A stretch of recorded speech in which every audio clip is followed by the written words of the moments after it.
Alors nous allons terminer par juste un petit hommage encore écrit de ma part en tant que secrétaire des postiers communistes. Je peux vous dire que de voir sa compagne Sylvie hier aux entrées est encore un bel hommage que nous lui rendons. Et Sylvie, merci de continuer son combat à côté de nous.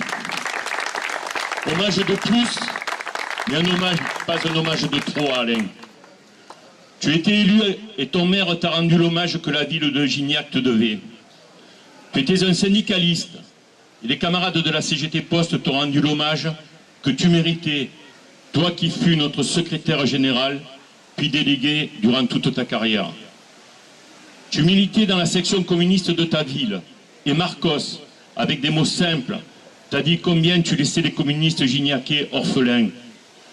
Mais tu étais postier, cégétiste et communiste, et cet hommage-là, nous le revendiquons.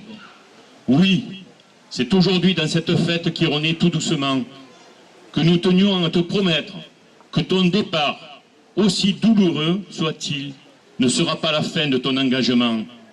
Ici, nous n'avons pas la mémoire courte et continuerons à faire fructifier ce que tout au long de ta vie tu as semé.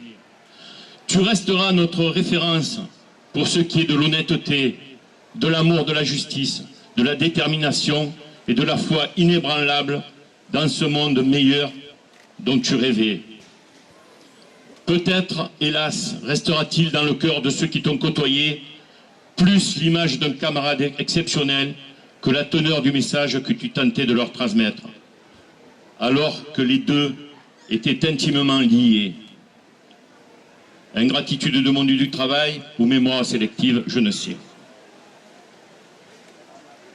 Toi pourtant, tu justifiais tout et pardonnais nos errements parfois décevants. Hélas, je ne possède pas ton côté charitable et tu le savais.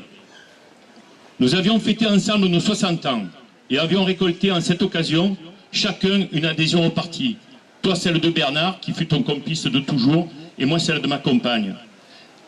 Ils savaient tous deux combien ces adhésions représentaient pour nous un beau cadeau, nous qui n'avions de cesse de renforcer notre parti. Un dernier mot que je tiens à rappeler concernant Alain. Son aptitude à régler la question que se posent les camarades depuis toujours. Comment militer syndicalement et politiquement dans les services? Lui a fait les deux, sans que cela ne le gêne, ni que ça dérange ses collègues de travail. Certes, les temps ont changé et il est difficile de mener une activité syndicale à la Poste actuellement, mais malgré les obstacles, il est indispensable de poursuivre le chemin qu'Alain nous a tracé, c'est-à-dire ouvrir une perspective politique de réel changement, et le Parti communiste a cette tâche à mener à bien. La section des postiers communistes des Bouches-du-Rhône pleure avec vous le meilleur d'entre nous. L'injustice qu'il a tant combattue, cette fois, n'était pas sociale, et il n'a pu la vaincre. Nous nous indignons devant le peu de moyens octroyés à la recherche médicale pour combattre ce fléau qui nous a enlevé tant de personnes qui nous sont chères. Alain, ta garde rapprochée est présente pour te dire merci, pour te dire combien combattre à tes côtés fut enthousiasmant et que ces longs conflits que nous avons menés avec toi sont autant de livres qui ont pris place dans la bibliothèque de la classe ouvrière dont tu fus un si respectueux porte-drapeau. Alain, tu peux compter sur les postiers communistes pour entretenir ta flamme, la flamme de l'espoir. Vive le Parti communiste, vive la section des postiers communistes, vive toi Alain Cros, que nous n'oublierons jamais. Chers amis camarades,